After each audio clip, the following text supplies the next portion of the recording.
Hi, how's it going? I'm President of Collinwood here to review J.P. Betancourt's continuing blog series, The Return of Dark Shadows, Series 10, Chapter 7, In the Third Eye of Medusa.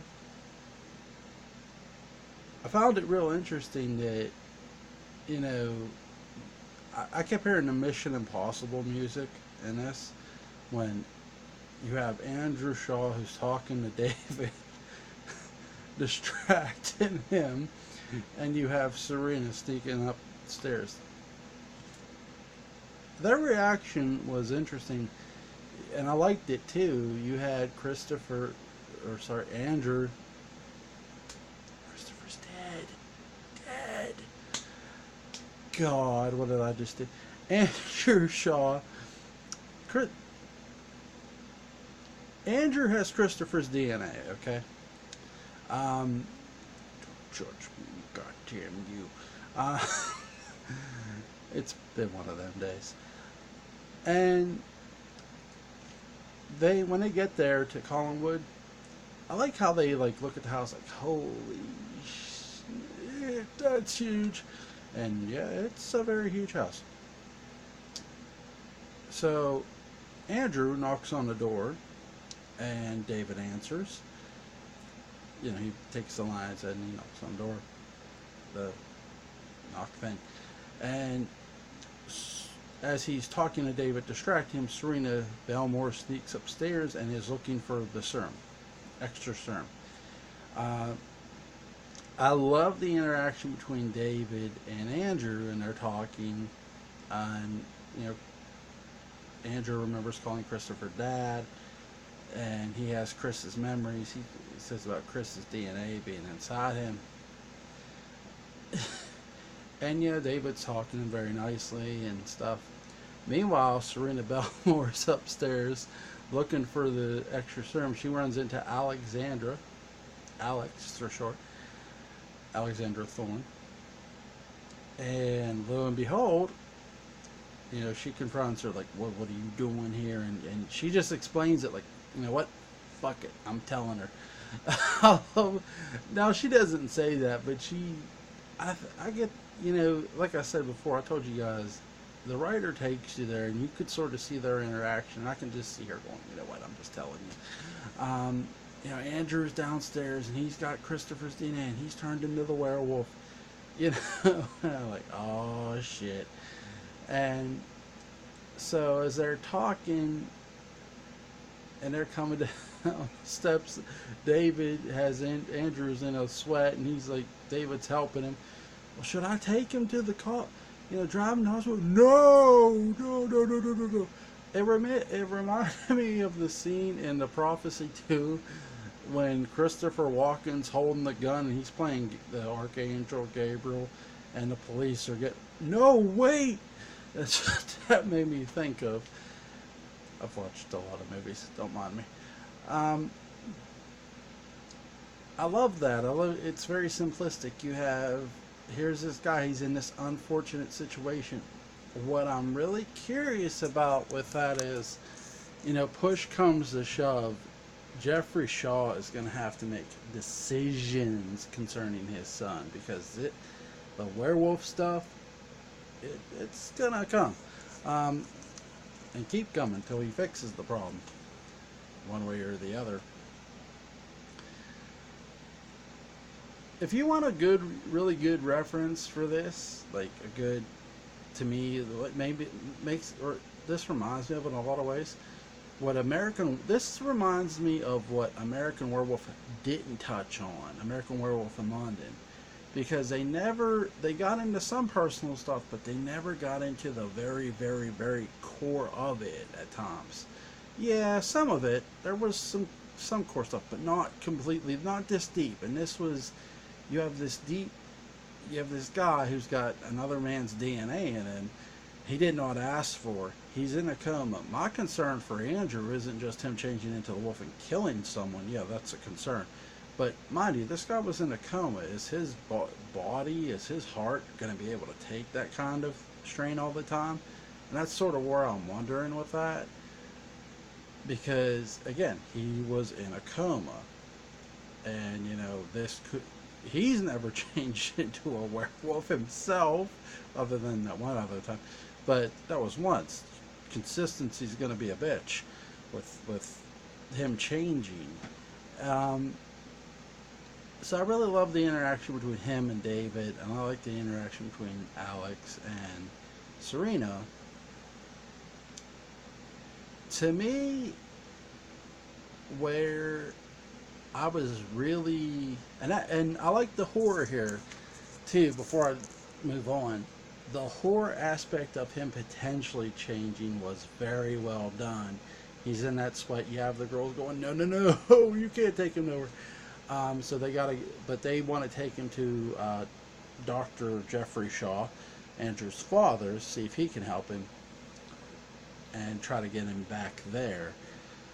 And that's going to be the thing too, that you have this sheer terror moment that could literally just happen and lives could get lost.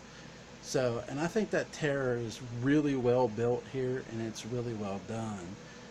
You also have the interactions between Barnabas, Angelique, and Caroline, and it's the big climax of this chapter here is the combining of the powers that Angelique needs. She needs Barnabas to put her hand on a book, and get all her power she needs. And he puts his hand on this book just to have Carolyn come in. She was watching them, and what are you doing? And this is one hell of an interaction. I love Barnabas's reaction. You bitch, you lied to me. And you have a scuffle between Barnabas and Angelique. She kicks him in the nuts. You have a scuffle between Angelique and Caroline. And one of the most I said this earlier. This is a television hook, and it's a really good hook. You have two main characters who are now in stone. The two most threats, especially Barnabas to Angelique, has been a threat to her, and she has them both in stone, and that is one hell of a hook, because it's like, holy shit, now what's going to happen?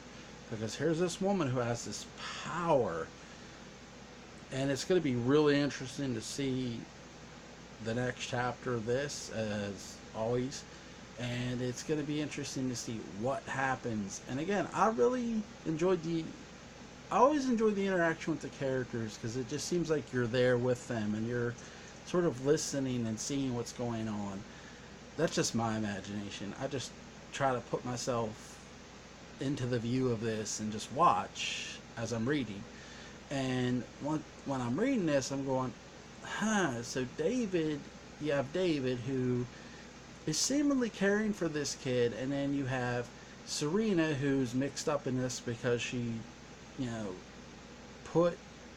she blames herself for Andrew's situation, and you have Jeffrey Shaw, who's a complete dick. Complete dick. Complete. You have, who's more evil, Angelique or Jeffrey Shaw? I'm gonna go Angelique. I mean, she's a witch. She's got powers. It's like the bad version of, what's that one witch's name? Or the bad version of Sabrina. This was like